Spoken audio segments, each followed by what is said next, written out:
നമുക്കിപ്പോൾ ഇവിടെ കുറേ IT workers back pain, neck pain ഒക്കെ ആയിട്ട് വരുന്നുണ്ട്. അത് എന്തുകൊണ്ടായിരിക്കും? അതിന്റെ മെയിൻ റീസൺ എന്ന് പറഞ്ഞത് അവരുടെ ജോലി കണ്ടിന്യൂസ് ആയിട്ട് 9 മണിക്കൂർ ഇരുന്ന് വർക്ക് ചെയ്യേണ്ട ഒരു ജോലിയാണ്.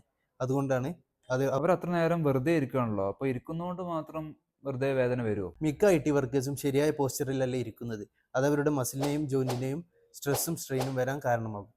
അപ്പോൾ നമുക്ക് ഇതിന് ഒരു പരിഹാരമായിട്ട് എന്തായിരിക്കും അവർക്ക് അഡ്വൈസ് കൊടുക്കാൻ പറ്റുക? അഡ്വൈസ് എന്താ കൊടുക്കാൻ പറ്റുമെന്ന് ചോദിച്ചാൽ കണ്ടിന്യൂസ് ആയിട്ട് വർക്ക് ചെയ്യാതെ ഓരോ 30 മിനിറ്റിൽ ബ്രേക്ക് എടുത്ത് ജോയിന്റിനും മസിൽസിനുമുള്ള സ്ട്രെച്ചിങ്ങും ഒരു മൂവ്മെന്റ്സ് ഒക്കെ കൊടുത്താൽ നന്നായിരിക്കും. ഓക്കെ. അപ്പോൾ നമുക്ക് അവരുടെ വർക്ക് സ്റ്റേഷനിൽ എന്തൊക്കെ മോഡിഫിക്കേഷൻസ് വരുത്താൻ പറ്റും? മോണിറ്റർ ഐ ലെവലിൽ കൊണ്ടുവരുന്നതും നമ്മുടെ എൽബോ 90 ഡിഗ്രി വരുന്ന രീതിയിൽ ഓഫീസ് ചെയർ സെറ്റ് ചെയ്തിരിക്കുന്നതും ഇതിനൊരു പരിധിവരെ നമുക്ക് തടയാവുന്നതാണ്.